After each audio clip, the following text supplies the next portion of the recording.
আগে বাংলাদেশ খেলছে দাস হয়ে। দাস মানে কি?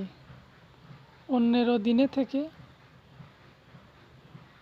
তার কাজ করা, দিন শেষে বা মাস শেষে যা দিবে তাই। কিন্তু এখন আর সেই বাংলাদেশ নাই। 2024 সালের বাংলাদেশ রাওয়ালপিন্ডিতে 2-0। তাও শক্তিশালী দল পাকিস্তানকে 2-0 হারিয়ে বাংলা ওয়াশ করে ফেলল।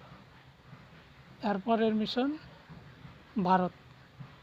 দেখা যাক দামাল ছেলেরা, টাইগার কি পথ বেছে নেয়, সেটারই অপেক্ষায় রইলাম।